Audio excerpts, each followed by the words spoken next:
সেই নিরীহ পুলিশকে রক্তপিপাসু হিসেবে শেখ হাসিনা তৈরি করেছে। আপনারা যারা বিএনপি নেতা ইলিয়াস আলীর অপেক্ষায় আছেন, তাদের জন্য দুঃখজনক সংবাদ। তাকে অনেক আগেই হত্যা করা হয়েছে। তাকে পতেঙ্গা সমুদ্র সৈকত দিয়ে কড়া পাহারায় সাগরের মাঝখানে নিয়ে স্পিড বোটের মাধ্যমে মুখে পলিথিন পেঁচিয়ে হত্যা করে, তার পেট ছুরি দিয়ে ছিদ্র করে, তাকে পাথর দিয়ে বেঁধে সাগরে ডুবিয়ে দেওয়া হয়েছে। আসসালামু আলাইকুম, বিসমিল্লাহির রহমানির রহিম। আমি বাংলাদেশ পুলিশের একজন কর্মকর্তা এসআই মাসুদ রানা। আমি আপনাদের কাছে কিছু তথ্য তুলে ধরতে চাই, যেটা বাংলাদেশের মানুষ অনেক দিন ধরেই জানে না, বা তারা এই প্রশ্নের উত্তর খুঁজছে অনেক বছর ধরে, কিন্তু কোনো উত্তর খুঁজে পায়নি। আজকে যাকে সেনাবাহিনী থেকে অব্যাহতি দেওয়া হলো, মেজর জেনারেল জিয়াউল হাসান, যিনি এনটিএমসির প্রধান ছিলেন এবং তিনি র্যাবের অতিরিক্ত পরিচালক ছিলেন। অতিরিক্ত পরিচালক অপারেশন। তিনি মেজর থাকতেই র্যাবে ছিলেন এবং বাংলাদেশে যত গুম খুন হয়েছে বিএনপি সহ অন্যান্য যারা অ্যাক্টিভিস্ট, সেই গুম খুনের সাথে জড়িত এই জিয়াউল হাসান। অনেক নেতাদেরকেই র্যাবের কালো গাড়িতে করে সিভিলে ধরে আনা হতো, এনে র্যাব ওয়ানের গোপন আস্তানায় তাদেরকে আটক রাখা হতো।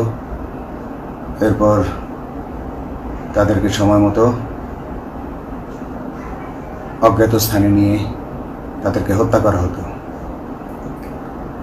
এবং অজ্ঞাত স্থানেই তাদের লাশ হয়তো নদীতে ডুবিয়ে দেওয়া হতো, নয়তো তাদেরকে দাফন করা হতো, নয়তো অ্যাসিডের মাধ্যমে তাদের লাশকে গলিয়ে দেওয়া হতো।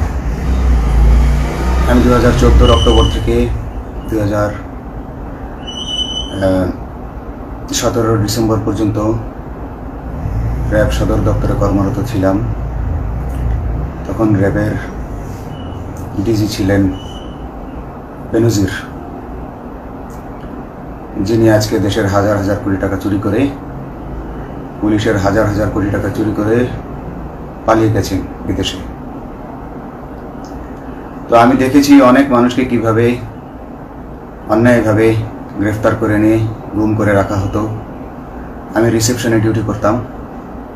গুম হয়ে যাওয়া মানুষের স্বজনেরা আমার কাছে আসতো, কিন্তু আমাদেরকে কঠোর নজরদারিতে রাখা হতো। সিসি ক্যামেরার আওতায় ছিলাম, তাদের সাথে আমরা ওভাবে কথা বলতে পারতাম না। তাদেরকে কোনো তথ্য দেওয়া নিষেধ ছিল আমাদের জন্য।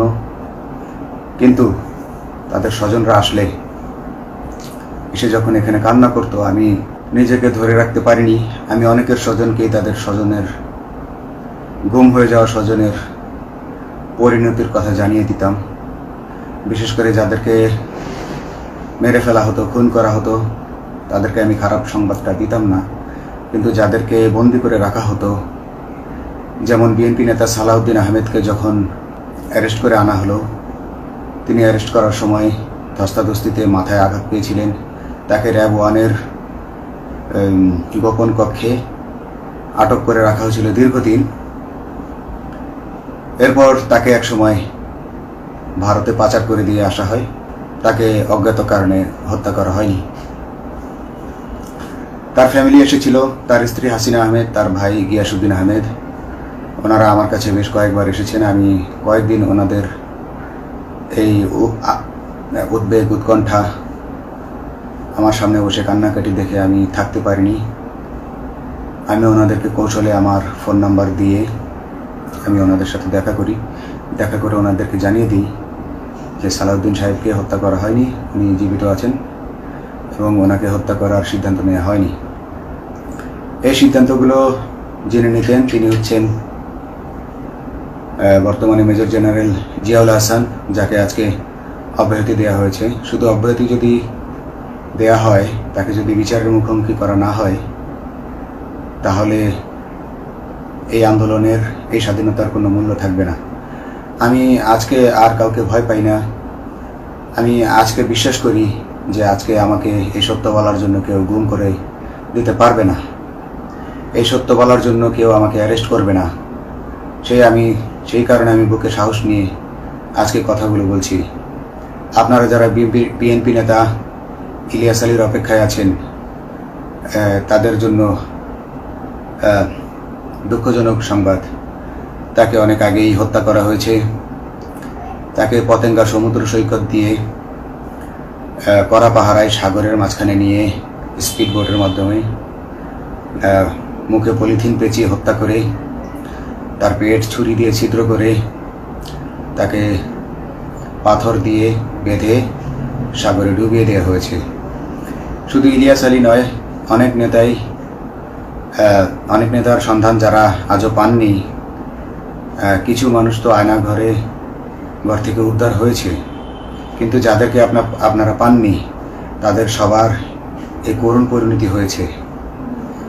আমি যদিও তারা এই কাজগুলো গোপনে, অতি গোপনে করত এবং র্যাবের অন্যান্য শাখার কর্মরত কর্মকর্তা কর্মচারীরা এটা জানতো না, কিন্তু আমি অত্যন্ত বিচক্ষণভাবে আমি এই খবরগুলো নিতাম, কারণ আমি জানতাম এগুলো একদিন আমি প্রকাশ করতে পারবো। এবং এই দিনটার অপেক্ষায় ছিলাম আজকে এত বছর, মানুষের কাছে সত্য প্রকাশের। বাংলাদেশের মানুষ জানুক যে কারা খুনি, কারা এত মানুষকে গুম খুন করেছে, এই দেশ থেকে এই দেশে ত্রাসের রাজত্ব কায়েম করেছে। তারা মাদকের ক্রস ফায়ারের নামে যে হত্যা ট্র্যাডিশন চালু করেছিল, এই ট্র্যাডিশনের উদ্দেশ্য ছিল বিরোধী দলের লোকজনকে হত্যা করা। কারণ পুলিশ এবং সেনাবাহিনীর অনেকেই মানুষ হত্যা করতে ভয় পেত, তারা এটাতে অভ্যস্ত ছিল না। অনেকেই অনেক সাহসী, কিন্তু একটা মানুষকে হত্যা করার পর তারা আর ঘুমাতে পারতো না, তাই তারা এসব কাজ করতো না। কিন্তু খুনে হাসিনা কিছু মানুষকে এভাবে হত্যা করতে করতে পুরস্কৃত করার মাধ্যমে হত্যা করতে অভ্যস্ত করে ফেলে। তারাই এই গ্রেফতারকৃত, এই গুমকৃত মানুষদেরকে গুলি করে হত্যা করত। এবং তারা এতটাই নিষ্ঠুর যে তারা এক একজন কয়েক শত করে হত্যা করেছে। এবং এই মানুষগুলোর সংখ্যা বেশি নয়, কারণ সবাই লাশ দেখতে পারে না। একটা মানুষকে খুন করার পর লাশের যে ছটফটানি এবং মাথায় গুলি করার পর মাথার যে বিকৃত অবস্থা, এই জিনিসগুলো আমাদের অনেকেই আমরা সহ্য করতে পারি না। তাই আমাদের মধ্য থেকে কিছু হায়নাকে বেছে নিয়ে তারা একটা টিম গঠন করে। তাদেরকে র্যাব সদর দপ্তরে বেনজির আহমেদ প্রতি মাসে পুরস্কার দিতে ডাকতেন এবং প্রত্যেকটা র্যাবের বিভিন্ন শাখায় এরকম দু একজন রাক্ষস ছিল যারা মানুষকে শুট করত, গুলি করত, হত্যা করত এবং গুম করত। তারা এখনও আছে। তাদেরকে আমি নতুন সরকারের কাছে দাবি জানাবো, তাদেরকে বের করতে হবে, তাদেরকে বিচারের আওতায় আনতে হবে। না হলে এত শহীদের বিনিময়ে যে ফ্যাসিবাদ থেকে, যে স্বৈর শাসন, যে খুনি হাসিনার হাত থেকে আমরা মুক্তি পেয়েছি, সে মুক্তির প্রকৃত মূল্য আমরা পাবো না, প্রকৃত স্বাদ আমরা পাবো না। এই খুনিদেরকে বের করতে হবে, এই খুনিদেরকে বের করে আইনের আওতায় আনতে হবে। বাংলাদেশ পুলিশ কখনোই গুলি করতে অভ্যস্ত ছিল না। আপনারা জানেন একসময় পুলিশ যে গুলি করতো না, এটা নিয়ে অনেক ব্যঙ্গচিত্র ছাপা হতো পত্রিকাগুলোতে, যে গুলি না করতে গুলি খেলনার বন্দুকে পরিণত হয়েছে। তো কিন্তু সেই নিরীহ পুলিশকে রক্তপিপাসু হিসেবে শেখ হাসিনা তৈরি করেছে। তবে সবাই নয়, কিছু কিছু মানুষ। আপনারা দেখেছেন এবং এই আন্দোলনের ভিডিও ফুটেজ দেখলেও দেখবেন যে কয়েক শত পুলিশের মধ্যে কেবলমাত্র কয়েকজনই জনতার দিকে গুলি ছুড়ছে। তো আপনারা ঢালাওভাবে পুলিশকে আপনাদের আক্রমণের নিশানা বানাবেন না। নতুন সরকার অবশ্যই এর বিচার করবে। আমি আশাবাদী নতুন সরকারের কাছে তারা যদি আমার কাছে কোনো তথ্য চায় আমি তথ্য দেব ইনশাল্লাহ। এবং এই খুনিদেরকে, এই রাক্ষসদেরকে বের করতে হবে। প্রতিটি গুমের, প্রতিটি হত্যার সুষ্ঠু তদন্ত করলে এগুলো বের হয়ে আসবে বলে আমি আশা করি। এবং আমি চাই এরা ধরা পড়ুক, এদের বিচার হোক। না হলে এরা যুগে যুগে এই রাক্ষস যুগে যুগে রয়ে যাবে, আমাদের মাঝেই তারা লুকিয়ে থাকবে এবং যুগে যুগেই তারা মানুষের রক্ত পান করেই যাবে। পুলিশ বাহিনী মানুষকে সেবা করবে, এটাই হওয়া উচিত পুলিশের ধর্ম। পুলিশের ধর্ম হবে পুলিশের জন্য, পুলিশ মানুষের জন্য। উন্নত রাষ্ট্রের পুলিশ মানুষ যেভাবে পুলিশকে ডাকলেই পুলিশ 5 মিনিটের মধ্যে ছুটে যায়, তাকে সাহায্য করে। আমরা বিভিন্ন ভিডিওতে দেখি যে পুলিশ হাঁসের বাচ্চাকে রাস্তা পার করে দিচ্ছে, একজন অন্ধ মানুষকে রাস্তা পার করে দিচ্ছে। বাংলাদেশের পুলিশ এমনটাই করতে চায়, আমরা এমনটাই করতে চাই, কিন্তু সেই পরিস্থিতিতে আমাদেরকে রাখা হয়নি। আমাদেরকে রাখা হয়েছে দৌড়ের উপর, আমাদেরকে রাখা হয়েছে বিভিন্ন অন্যায় কাজের উপর, বিভিন্ন অন্যায় আদেশের উপর।